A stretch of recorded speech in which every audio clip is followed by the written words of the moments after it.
नमस्कार the live India से मैं योगेश। जैसा कि हम आपको बताते हैं, आज से 2 दिन पहले हमने खबर की थी सेक्टर 10 की। बात ये सेक्टर 10 ए का एरिया आता है जो शक्ति पार्क कहलाता है।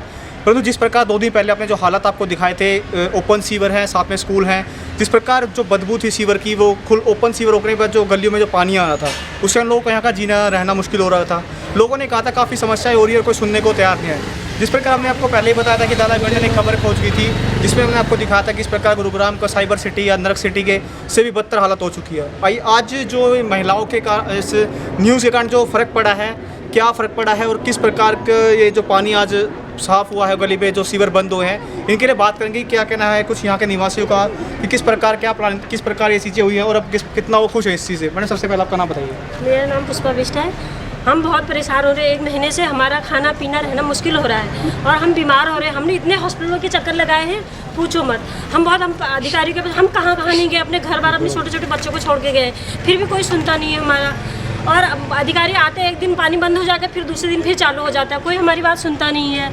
हम कमिश्नर के पास भी गए, छोड़ने किसी को नहीं। अभी जो पानी साफ हुआ है इसके बारे में क्या कहना है? जो सीवर आपके बंद अभी हमारी बहुत अच्छी ज़िंदगी कट रही है। हम नरक से बेहतर हमारी ज़िंदगी कटी हुई थी यहाँ पे 1 महीने से। तो मैं इनका आपका शुक्रिया करती हूँ। आपने बहुत अच्छा काम किया है। आगे हमारे कोई परेशानी हो हम आपको बुलाएंगे ज़रूर। आप पहले आके हमारी समस्या का समाधान करिए। बहुत बहुत धन्यवाद आपका। मैम आपका नाम बताइए जी। शांता है सर। क्या कहना है आपका? बस यही है कि हमारा पहले बहुत पानी आती थी, अब आप सब कह रहे हैं मीडिया वाले कि अब नहीं आएंगे, तो सही है। प्रधान जी हमारे सही सहयोग कर रहे हैं, ऐसी कोई बात नहीं है। हर चीज़ में हमारा साथ दे रहे हैं। जहाँ तक है वो कल भी हमारे साथ हर जगह गए हैं, हर कंप्लेन हमारे साथ थे। वो बिल्कुल भी ऐसा है कि बस हम ये चाहते हैं कि हमारा साफ़ सफाई हो जाए अच्छे से, हम यही चाहते हैं। मैम आपका क्या कहना है? भाई मेरे घर का नेम अजय कटारिया, एक्स पार्षद, गांधीनगर गुड़गांवा।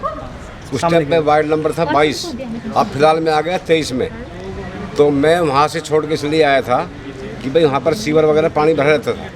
मैंने सोचा भाई सेक्टर में रहने में फ़ायदा है, लेकिन यहाँ आकर देखे तो कॉलोनी से बुरा हाल है। तो मैं इसलिए मीडिया वालों से और भाई हमारे जो पार्षद ये प्रधान है, बहुत बढ़िया आदमी है यहाँ, ब्रिगेडियर सिंह। तो मैं तो ये रिक्वेस्ट करता हूँ कि जो प्रधान जी ने हमारे सहयोग दिया है, ऐसा सहयोग आगे दे तो एक पानी यहाँ मेरे बरसात का नहीं आएगा, ना सीवर का आएगा। तो इसीलिए मैं बार बार आपसे प्रार्थना करता हूँ। इससे पिछली बार भी आप आए थे, तब भी मैंने यही प्रार्थना करी थी कि भाई हमारे यहाँ पर सीवर का पानी नहीं आना चाहिए, क्योंकि हमारे बैक साइड में सीवर लाइन है, इस साइड में सीवर का पानी आ रहा है। तो बताओ उससे हम कैसे यहाँ रह सकते हैं? तो इसीलिए जितना भी मीडिया है, MCG है, कमिश्नर है, DC है, चाहे MLA है, मैं सबसे ये प्रार्थना करता हूँ कि भाई हमारी इस मुसीबत का हल करें किस तरह से।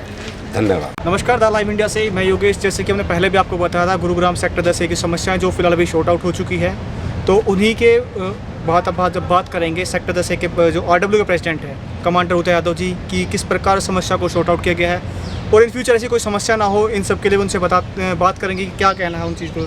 सर सबसे पहले मैं बात करना चाहूँगा सेक्टर 10 का जो कल जो 2 दिन से बुरा हाल था, उसके ऊपर क्या कहना है? कल हम ज्वाइंट कमिश्नर 1 जितेंद्र गर्ग जी के ऑफिस में गए थे और सौभाग्य से वो हमारे ही सेक्टर में रहते हैं। हमने उनसे बताया कि यदि आपके रहते हुए इस सेक्टर की समस्याएं हल नहीं हुई तो शायद ऐसा सुनहरी मौका फिर कभी मिलेगा नहीं। कारण कि जो आदमी सेक्टर में रहता है उसको इस सेक्टर की समस्याओं के बारे में सबसे ज़्यादा पता रहता है। तो जो सबसे बड़ी समस्या थी, शक्ति पार्क से जो गंदा पानी सीवर का आता था, जिसका मुद्दा आपने कुछ समय पहले उठाया था, उस मुद्दे के उठाने के बाद कुछ हिला था प्रशासन और उन्होंने आश्वासन दिया कि जल्दी ही इस सीवर की समस्या को हम समाधान करेंगे।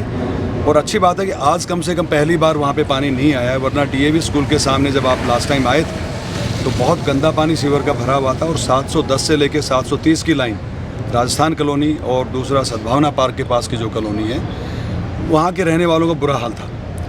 अब कल जब ज्वाइंट कमिश्नर के पास हम गए थे, सारी लेडीज़ वहाँ से मेरे साथ गई थी, उनसे हम मिले ज्वाइंट कमिश्नर गर्ग साहब से।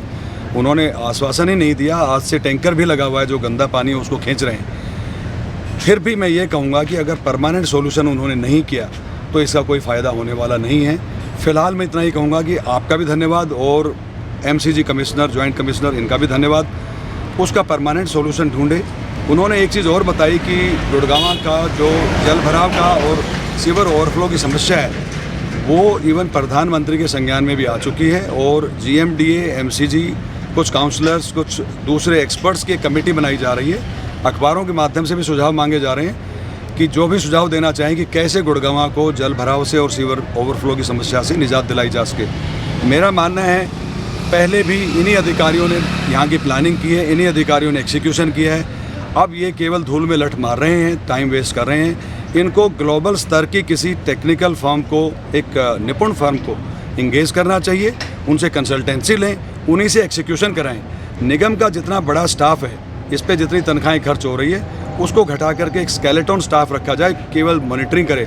बाकी निगम की सारी सर्विसेज को आउटसोर्स करना चाहिए, तभी जाकर के गुड़गांव का कम से कम गुरुग्राम का उद्धार हो सकता है। ये मेरा मानना है। मैं बात करूँ सर डीएवी स्कूल की, जिस प्रकार डीएवी स्कूल के सामने 2 सीवर ओपन है, तो अभी फिलहाल मानिए स्कूल बंद है, कल को सीवर ओपन है, कल को स्कूल ओपन होने के बाद कल को कोई भी बच्चे का हादसा हो सकता है, तो इसको लेकर आपने किस संज्ञान में नगर निगम को नोटिस किया? देखिए, जब ये इससे एडजॉइनिंग रोड अगरसेन पार्क के पास इन्होंने तकरीबन 1 फुट उठा दिया था, तब हम सारे यहाँ पे खड़े हुए थे और उस टाइम पे एक्सचेंज थे राव भोपाल सिंह। उन्होंने कहा हम इस रोड को भी उठाएंगे। ये रोड नहीं उठाया, 1 साल निकल गया, 5 एक्सचेंज बदल चुके हैं, लेकिन उस रोड के ऊपर अभी भी 1 फुट पानी खड़ा होता है, खास करके गंदा सीवर का पानी, महामारी फैलने का भय बना रहता है। अभी 5वें एक्शन आए हेमंत राव, मैं पिछले 1 महीने से उनसे गुजारिश कर रहा हूँ कि आप सेक्टर में आएँ, मेरे साथ आधा घंटा लगाएं, जितने भी समस्याएं हैं, उनका जो ज्वलंत मुद्दे हैं उनका मैं मौका मुआयना करवाऊंगा। उसके बाद ऑफिस में बैठ करके अपने कागज़ और कलम लेकर के उसका एस्टीमेट बनाएं और जल्द से जल्द इस समस्या से निजात दिलाएं। बट दुर्भाग्यवश ना तो वो आ पाए हैं। ये चीज़ कल भी हमने जॉइंट कमिश्नर को कही कि आप अपने exchange WSS water and sewer service and exchange 1 जिसको डेवलपमेंट के बोलते हैं, इंजीनियरिंग विंग के, जो रोड वगैरह बनाते हैं, ड्रेनेज सिस्टम बनाते हैं, मैंने कहा आप उन दोनों को लेकर के, आप सेक्टर में ही रहते हैं, आप आइए। पर दुर्भाग्यवश इसका समय उनके पास में नहीं है। यदि वो आते हैं, लेटर की बात कहेंगे तो मैं कितने लेटर, पूरी फाइल दिखा दूं आपको।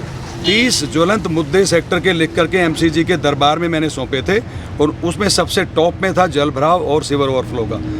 मैंने उनसे ये कहा था कि 29 मुद्दे जो हैं हम भूल जाएंगे आगे के 1 साल के लिए, आप पहला मुद्दा सोल्व कर दो। ये शगुफा छोड़ते हैं। आज भी पार्षद ने एक शगुफा छोड़ा है, 2 करोड़ में सड़कों की बदले की सूरत, 45 लाख का एस्टीमेट पास हुआ। ये पिछले 2 साल से चल रहा है कि इसको मॉडल सेक्टर बनाएंगे। हम ये कह रहे हैं तुम मॉडल सेक्टर छोड़ दो, केवल जल भराव और सीवर ओवरफ्लो से निजात दिला दो। निगम के अधिकारियों को हम स्वागत करेंगे, मालाएं पहनाएंगे और उनका धन्यवाद करेंगे। हमारे सबसे 2 मेन मुद्दे हैं। हम उससे आगे क्यों नहीं बढ़ पा रहे हैं? बिल्कुल, हमारी चॉइस आगे इसलिए नहीं बढ़ पा रही, पहले इनसे ही निजात नहीं मिल रही है, वरना और बहुत कुछ है। बहुत समस्या सेक्टर की पेरिफेरल वॉल है। जब तक हमारा सेक्टर क्या है, बाउल शेप्ड है, कटोरा नुमा है, उसका पेरिफेरल ड्रेन बनाना जरूरी है ताकि बाहर का जो पानी आता है वो बाहर के बाहर अरेस्ट हो जाए। फिर अंदर जो पानी आता है उसके लिए strong drain system plus rain water harvesting, ये बनाएंगे तो अंदर का पानी मैनेज हो जाएगा।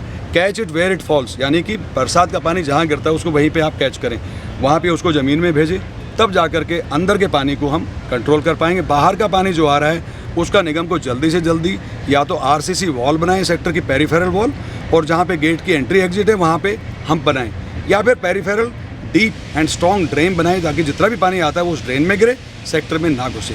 ये हमने सुझाव उनको दिए। मैं बात करूँ जिस प्रकार आज से मेयर ने, MLA साहब ने और नगर निगम ने दावे किए थे कि इस पर बारिश की समस्याओं में पानी ड्रेन सिस्टम नहीं होगा, सीवर ओवरफ्लो नहीं होगा, तो जो दावे उन्होंने किए थे वो खोखले साबित हो रहे हैं, तो इसको लेकर आपका क्या कहना है? मैं आपसे 100% सहमत हूँ। दावे ना केवल झूठे हैं, मैंने अभी कहा कि शगुफे छोड़ते हैं, ये अखबारों के माध्यम से शगुफा छोड़ते हैं, अपना कार्यकाल पूरा करते हैं और चले जाते हैं। भ्रष्टाचार भी चरम सीमाओं पे है। एक पार्क में 5 लाख तकरीबन कॉन्ट्रैक्ट दे रहे हैं, उनमें इंटरलॉकिंग टाइल पहले से लगी हुई है। वर्क ऑर्डर होना चाहिए कि उन्हीं टाइल को निकाल के रोड के लेवल में करना है, लेकिन ये क्या कर रहे हैं, नए सिरे से टाइल लगवा रहे हैं। वो टाइल ठेकेदार ले जा रहा है, उसको कहीं और लगाएंगे, उसका बिल बना देंगे। तो दावे इनके ना केवल खोखले हैं, इनको जो सुझाव देते हैं वो करते भी नहीं हैं। बिल्कुल खोखले दावे, कुछ भी नहीं हुआ हमारे सेक्टर में, कुछ भी नहीं बदला है। जब से सेक्टर बना तब से ये मुद्दे चलते आ रहे हैं। निगम कमिश्नर आए और चले गए। अभी हाल ही में स्वच्छता अभियान के नाम पर मेयर साहिबा भी आई हैं, नगर निगम कमिश्नर भी आए। RWA को तो बुलाते ही नहीं है, इनको RWA से कोई दरकार नहीं है। पूरे नगर निगम का ये मुद्दा है, जितने भी RWA है यहाँ पे गुड़गांव में, उनको वो बिल्कुल भी जीरो करना चाहते हैं। पार्षद उनको अपना कॉम्पिटिटर मानते हैं, इसलिए वो RWA को कोई काम करते हुए देखना ही नहीं चाहते। चलो ना देखें, लेकिन काम तो करवाएं, वो भी नहीं करवाते हैं। फ़ोटो खिंचवा रहे हैं कि स्वच्छता अभियान, आप अगर सेक्टर 10 में जाएंगे तो सड़कों के ऊपर आपको कीचड़ और मट्टी पीड़ी मिलेगी, उसको साफ़ नहीं कर रहे हैं। तो खोखले दावे हैं। मैं नहीं मानता किसी भी कमिश्नर ने दिलो जान से काम किया हो, अपने ज़मीर से, ईमानदारी से काम किया हो। पार्षदों की तो छोड़ दो, इन्होंने मेयर की कुर्सी पकड़ के हिलाई थी कि मेयर को हटाएंगे, सारी मिली भगत हो जाती है, उसके बाद में तुम मेरी बैग खो जाओ, मैं तुम्हारी बैग खो जाऊँगा, ये पॉलिसी है और भ्रष्टाचार चरम सीमाओं पर। RWA प्रेसिडेंट ने आपको बताया कि गुरुग्राम में जिस प्रकार समस्याओं का अंबार खड़ा है, लेकिन जिस प्रकार इन लोगों की मेन मांग है कि पानी और सीवेज को सही से किया जाए, और जिस प्रकार बताया कि गुरुग्राम में भ्रष्टाचार एक चरम सीमा पर पहुंच चुका है। तो इसी के साथ हमारी अगली समस्या के साथ द लाइव इंडिया से जुड़ने के लिए धन्यवाद। कैमरामैन सुनील के साथ धन्यवाद। बाकी लेटेस्ट खबरें जानने के लिए चैनल को सब्सक्राइब और बेल आइकन को प्रेस करना ना भूलें।